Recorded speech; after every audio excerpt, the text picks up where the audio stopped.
Poşet gelsin, poşet. Abi. Abi siz yerde yapın biz size. Bro, çık sakin. Ne bileyim poşet gelsene. Gel. Karo gel, Karo gel.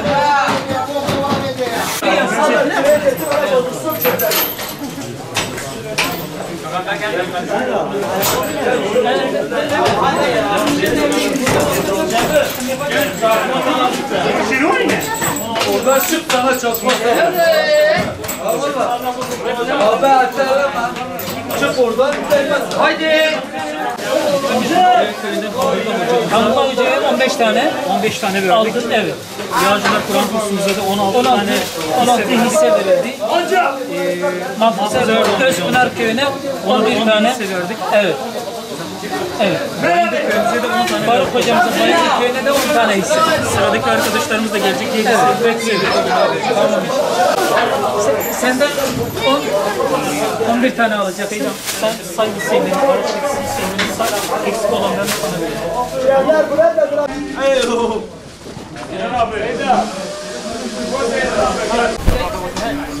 Vekili bulunduğun Halil Dağ devrinin vekaletini kurban kesmek üzere size veriyorum. Allahu Ekber, Allahu Ekber. La ilahe illallah, Allahu Ekber, Allahu Ekber ve lillahil hamd. Hasibe Demir'in vekaletini kurban kesmek üzere sana veriyorum. Allahu Ekber, Allahu Ekber. La ilahe illallah, Allahu Ekber. Allahu Ekber ve lillahil hamd. Allah Azze ve Celle insanoğlunun yaratılışıyla birlikte kurban kesme adetini yeryüzüne emretti. Adem Aleyhisselam'ın rivayetlere göre ilk oğulları Kabil ile Habil ile başlayan bu kurban meselesi günümüze kadar gelmektedir. Kurban insanlardan belayı, kazayı def eder. Şafii mezhebine göre sünnet, Hanefi mezhebine göre vaciptir. Kurban kesen bir insan samimi niyetiyle inşallah Teala o kesilen kurbanın üzerindeki tüyler adedince inşallah sevap kazanır. O sevapla Allah'ın huzuruna gider ve Allah Azze ve Celle Kur'an-ı Kerim'de sizin ne kestiğiniz hayvanların etleri ne de kanları Allah'a ulaşır buyuruyor. Allah'a ulaşan takvanızdır buyuruyor.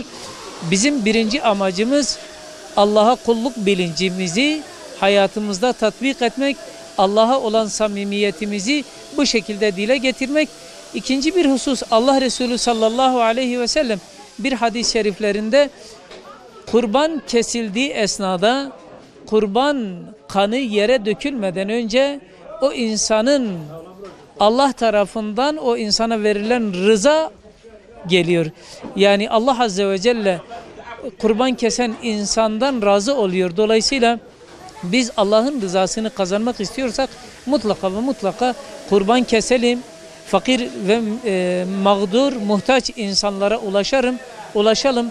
Zira Allah Resulü sallallahu aleyhi ve sellem bir hadis-i şeriflerinde Allahu fi avni abdihi ma kana'l abdu fi avni ahihi.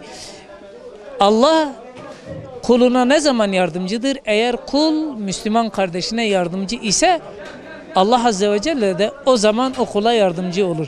Eğer biz Allah'ın yardımını almak istiyorsak önce biz Müslümanlara yardım edeceğiz. Yardım ettiğimiz esnada da Allah Azze ve Celle de elini bize atıp biz Müslümanlara bu zor günlerde özellikle İslam aleminin içerisinde olduğu sıkıntılardan dolayı Rabbimiz de bizlere yardım elini uzatacaktır. Rabbim Müslümanların kesmiş olduğu kurbanları dergâh-ı izzetinde kendi rızası için kabul buyursun. Biz bu kurbanlarımızı Şirvan'da 250 fakir aileyi tespit ettik.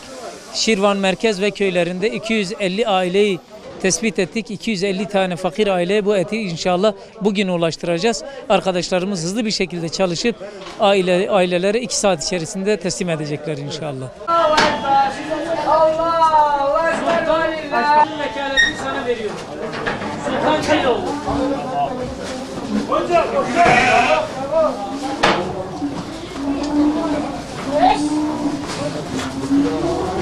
Afiyet olsun.